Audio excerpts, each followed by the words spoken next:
datang ke Polres, terus bodyguardnya juga ada nih kan, sempat ramai juga nih. Mungkin abang menanggapinya seperti apa ya? Ya, yang pasti pertama-tama saya prihatin dan saya menyayangkan ya. Artinya di saat Atta sama Aurel sedang menghadapi ujian rumah tangganya, mendapatkan fitnah atau ada berita-berita yang disebarkan melalui sosial media sehingga menyebabkan juga Atta juga tadi menyampaikan kepada saya juga terganggu ya. Dan memang Atta dan Aurel sebagai warga negara mempunyai hak ketika dia atau mereka tidak merasa terjadi sesuatu di rumah tangga mereka tapi diberitakan di luar juga seperti apa, mereka punya hak atau kewajiban juga untuk meluruskan dalam arti kata karena ini sudah berdampak di pekerjaan mereka ya tentunya ya mereka melakukan upaya hukum yang mereka punya untuk melaporkan orang-orang yang memang atau dianggap sudah menebar hoaks terkait dengan rumah tangganya dan lain-lain. Nah, kemarin kan habis insiden pelaporan di Selatan, kemarin ada insiden yang kurang menyenangkan loh buat Atta sendiri. Nah, abang kan sebagai orang pertama yang mungkin dapat klarifikasi dari bodyguardnya Atta sendiri, seperti apa sih bang melihatnya kejadian kemarin itu? Ya yang pasti saya sangat menyayangkan ya, harusnya hal-hal seperti itu tidak terjadi ya, dimana kalau orang yang memang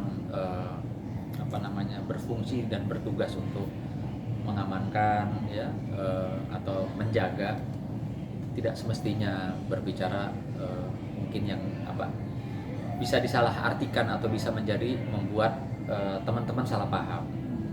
Namun demikian saya sampaikan tadi juga langsung ke Atta kaget karena dia ternyata tidak mendengar, karena mungkin dia fokus konsentrasi bagaimana caranya dia bisa jalan dulu keluar kan menuju ke mobilnya. Jadi tadi Atta bilang saya nggak tahu bang, saya nggak tahu dia ngomong apa, tapi apa yang diomongin itu nggak benar bang katanya. Maksudnya nggak boleh, nanti saya peringatkan keras atau mungkin saya kasih teguran, bisa-bisa saya keluarkan gitu. Artinya di sini Atta juga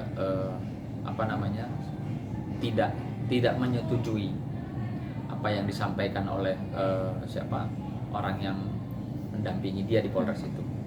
Artinya Atta juga betul-betul kaget, marah dan kecewa. Harusnya kan nggak seperti itu. Nah, tapi statusnya sekarang masih gimana bang? Gimana? Statusnya masih seperti apa bang sekarang? Maksudnya masih bekerja di Atta saya tadi atau? cuma sampaikan gini ya, manusia itu tempatnya hilaf ya. Ketika dia ditegur, dia sadar kesalahan dia minta maaf, dia tidak perlu berlebihan. Saya bilang tak, kalau kan dia juga mungkin cari makan ya, cari nafkah buat keluarganya, jadi nggak perlu lah sampai harus dikeluarkan. Saya bilang begitu. Kalau memang dia sudah menyadari kesalahannya, tahu salahnya di mana, mau meminta maaf ya itu sudah baik, saya bilang begitu. Nah itu kan di dalam komentar Lambe Tura itu kan Atta pertama menyebutkan bahwa akan dirumahkan, terus yang kedua Atta ngedit lagi bilang kalau misalnya orang itu tuh bukan karyawan. Jadi sebenarnya yang mana nih bang? Itu jadi pertanyaan juga buat netizen gitu. Sebenarnya yang benar yang mana? Karyawan kah atau saya kalau itunya kurang tahu, karena memang saya berapa kali main ke baik ke studionya Atta, ke rumahnya Atta, itu memang banyak orang di situ, banyak orang. Jadi saya juga nggak bisa menyatakan oh ini karyawannya atau ini bukan. Saya juga nggak tahu gitu. Yang pasti lingkungannya Atta tuh nggak pernah sepi, banyak orang-orang yang mungkin ada yang mungkin Atta kenal atau tidak. Nyatanya tadi Atta sih kaget, dia bilang wah kok gini ya bang, harusnya nggak boleh gini nih, udah nanti saya tegur keras, kalau perlu saya kasih peringatan sampai kalau memang gimana saya keluarkan gitu. Nah, abang sendiri menilai culik itu apa sih? Apa benar-benar sejahat itu kah? Apa sampai Enggak lah, kalau saya yakin ya, maksudnya kata-kata culik itu kan ya bisa diartikan negatif, bisa diartikan gemes juga bisa. Culik, cubit dan dikilik-kilik gitu loh. Ya yang pasti dia kapasitasnya apa kalau dia mau melakukan sesuatu tindakan yang melanggar hukum dan gitu. Mengingat kan keberadaan dia di situ juga kan di Polres. Masa iya sih berani melakukan satu pelanggaran pidana atau mengancam orang dengan niat sungguh-sungguh mengancam loh ya, di kantor polisi kayak itu. Kalau saya rasa sih nggak seperti itu lah. Bang Sunan sempat katanya atau juga ibarat curhat untuk masalah pelaporan ini kan, benarkah? Iya, tadi dia sampaikan bahwa Bang, saya salah nggak kalau saya ambil jalur hukum karena ini sudah sangat mengganggu ya, berita-berita hoax yang saya juga awalnya sempat nanya tuh.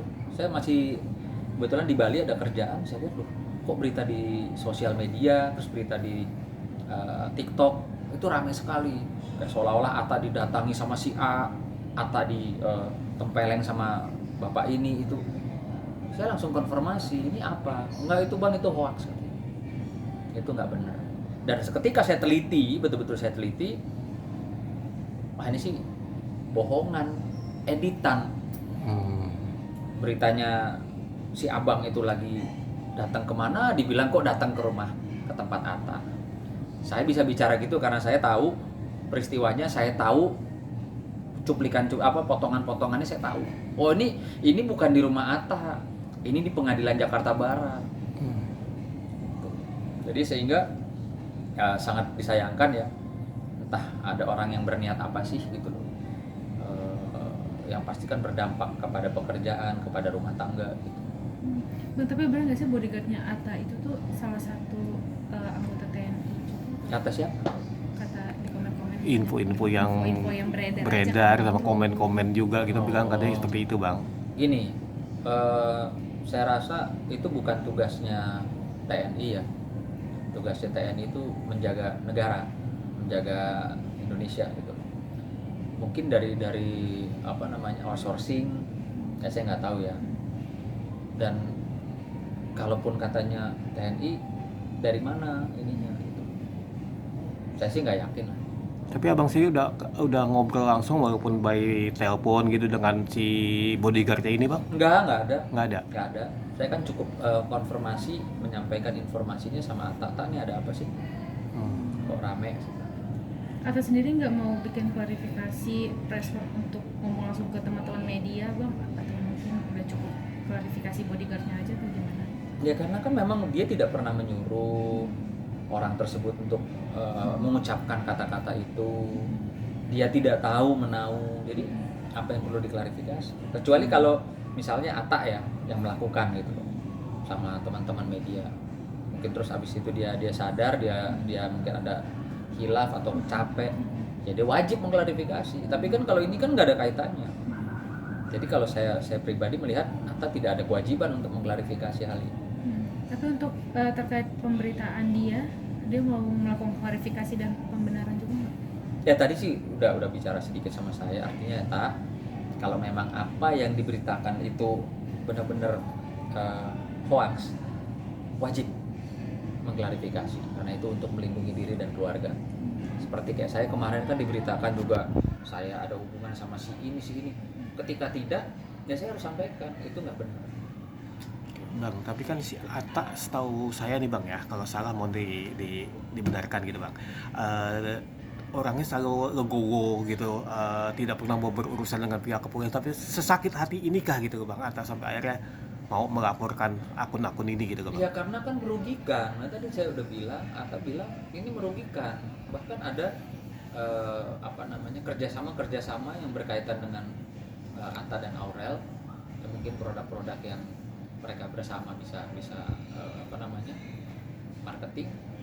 Dari berita ini jadi dibanding, jadi di hold dulu sementara, kasihan gitu. Dan saya sih bilang tadi tak, kapan kita harus diam, kapan kita harus bicara, ya lakukan gitu. Jangan diam aja.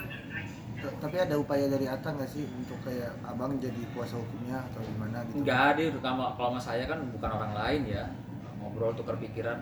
Dan saya rasa kalau memang bisa diatasi sendiri, bukan satu kasus yang berat, ya buat apa saya sampai turun kan gitu. Kan cukup saya sampaikan, tak harus gini. Berarti lebih ke konsultasi aja ya Bang?